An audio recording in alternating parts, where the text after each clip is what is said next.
एकजुट होना पड़ेगा।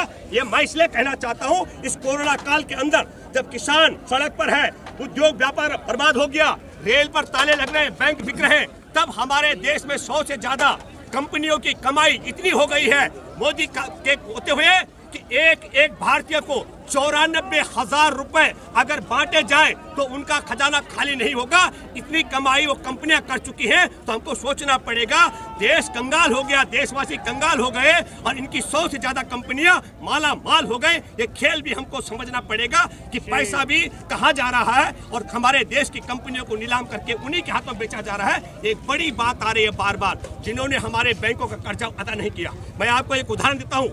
नीरव मोदी जो हमारे देश का डकैत बाहर भागा हुआ है, वो मुकेश अंबानी के समधी का बड़ा भाई है।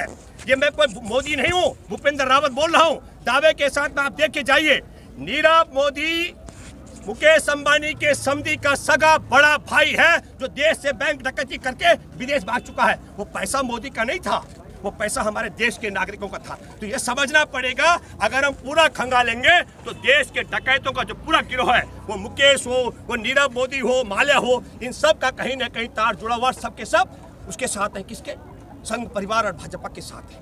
मैं फिर दोबारा कह रहा हूँ कि राकेश टिकैत पर हमला करने का एक षड्यंत्र है। हमारे देश को बेच रहा है मोदी, उससे ध्यान भटकाने के लिए। और दूसरा, ये सोचते हैं कि कोरोना का भय दिखा करके लोग नहीं आएंगे। आप चारों तरफ देखिए, किसी को कोरोना का भय है क्या? नहीं। हमारे किसानों का मैंने बार बार कहा, न कोरोना का भय, न मास्क जरूरी, न शारीरिक दूरी। 3 काले कानूनों को हटाना, न्यूनतम समर्थन मूल्य की गारंटी को बनाना और बिक रहे देश को बचाना, ये हम सब की है मजबूरी और ये हमारी एक और ताकत है।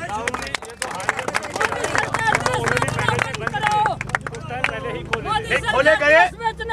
अभी अलवर में हमला हुआ राकेश टिकैत पर, हमें संदेश देना है पूरे देश में, उसको देने का एक ही तरीका है। अभी हमने हाईवे बंद किया तो आप सब सोशल मीडिया के मित्र आए, आपके माध्यम से बात लाखों करोड़ों लोगों तक जाएगी। पर मैं फिर कहना चाहता हूं, आप लोगों तक जहां तक भी हमारी बात पहुंचती है, अपने गांव से लेकर कस्बे और जिले में हर जगह भाजपा आरएसएस के लोगों का बहिष्कार करो, इस देश के किसानों को बचाने के लिए और देश में बिक रही सरकारी संपत्तियों को बचाने के लिए। अब सबको एकजुट होना पड़ेगा।